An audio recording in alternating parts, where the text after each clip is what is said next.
Olá, tudo bem com você? O texto desta sexta-feira é a parábola do joio, texto de Marcos, capítulo 13, versos 24 em diante, onde diz: Jesus lhes propôs uma outra parábola, dizendo: O reino do céu é semelhante a um homem que semeou boa semente no seu campo. Mas, quando todos estavam dormindo, veio um inimigo e semeou o joio no meio do trigo e foi embora. Quando as plantas cresceram e produziram fruto, apareceu também o joio.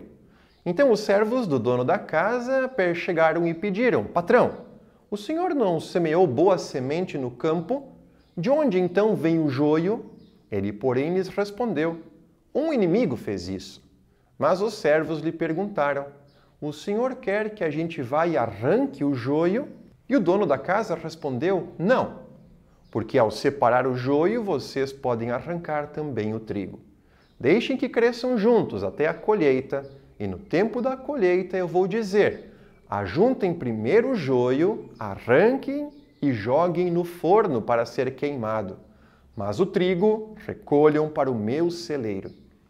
Então, despedindo as multidões, Jesus foi para casa e, aproximando-se dos seus discípulos, eles disseram: Senhor, nos explique a parábola do joio do campo.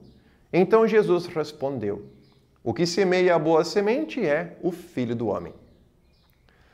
Hoje estamos em mais uma edição do programa Minha Fé Precisa de Mim, criado para que as pessoas possam conhecer o texto bíblico do fim de semana nas igrejas tradicionais e participarem dos cultos um pouco mais preparados, com uma apreciação da mensagem, pela leitura e um pequeno estudo.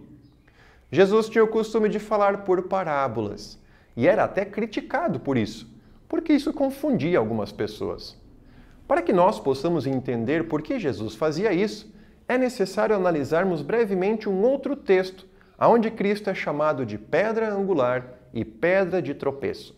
1 João, capítulo 2, versos 6 a 8, diz assim: Eu escolhi uma pedra de muito valor, que agora ponho em Sião como pedra principal de alicerce.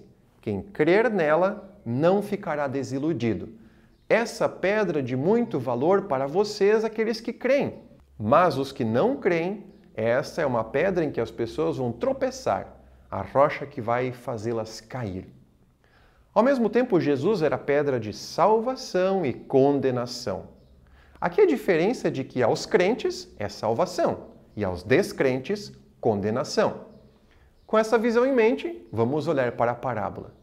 Para quem acreditava em Jesus, que era o Filho de Deus, ele estava falando sobre o perdão. Nesse caso, a parábola, então, fazia todo sentido. Mas para quem não acreditava, parecia somente uma lição de agricultura sendo dita por um homem que era filho do carpinteiro de Belém, sem importância nenhuma. Para quem crê, pedra angular, de força. Para quem não crê, pedra de tropeço, que confunde. A parábola do joio que Jesus conta era muito mais do que uma lição agrícola, quando ele diz que o joio havia sido plantado no meio do trigo e os lavradores foram impedidos de arrancar. Aquilo que era mau não podia ser tirado e os dois deviam crescer juntos. Isso é muito significativo, pois ele estava falando de pessoas e o sentimento no coração. No mundo há pessoas boas e más. Mas por que Deus não resolve de uma vez tudo isso e não elimina as pessoas ruins, deixando só as boas?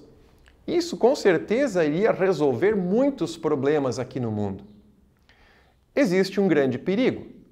Ser bom ou mal aos nossos olhos é diferente do que ser bom ou mal aos olhos de Deus. E se nós pedíssemos para que Deus eliminasse todos os que causam algum tipo de problema aqui no mundo, com certeza nós também seríamos eliminados. E isso é muito sério. O nosso julgamento sobre o que é bom ou ruim é errado. E talvez para Deus, o que nós consideramos ruim pode ser útil. Inclusive pessoas vivendo ao nosso lado que fazem coisas erradas. Porque tem pessoas que são desagradáveis, mas pode ser que nós também estejamos fazendo isso. Essa decisão pertence somente a Deus. O nosso tempo aqui no mundo, por exemplo, e o dia em que nós vamos ser levados na eternidade. Porque se dependesse de nós, faríamos uma limpeza na face da terra com aqueles que são corruptos, assassinos, enganadores, ladrões, gananciosos, egoístas, mentirosos. E essa lista seria enorme e certamente em bem pouco tempo nós também entraríamos nessa fila. Não cabe a nós julgar quem deve ser eliminado ou condenado. Cabe a nós anunciar o perdão de Jesus através da missão da igreja aqui nesta terra. E isso sim é a nossa tarefa. Saber quem é joio ou quem é trigo não é nossa função. É o dono da plantação que lá na hora da colheita que vai procurar os frutos do joio, que não produz nada e que será jogado na condenação, que a parábola diz que é o fogo do forno. O trigo, por outro lado, será guardado porque produz sementes e frutos para colocar no silo, guardado eternamente. Comparando com pessoas, o fruto que Deus espera de cada um de nós é a fé em nosso coração, e isso não pode faltar. O que Jesus irá procurar nesse momento é a fé na sua obra, a sua morte e ressurreição como o verdadeiro Salvador. Aqui, sim, cabe ficarmos alertas, mas não para o coração dos outros, mas para o nosso coração, para nós não sermos pegos desprevenidos, sem tempo. Nós semeamos a boa semente com a missão da igreja, que é a palavra de Jesus Cristo, e é Deus quem vai fazer a colheita. Esse é o nosso grande propósito aqui no mundo, a grande missão da igreja. Portanto, fica o convite.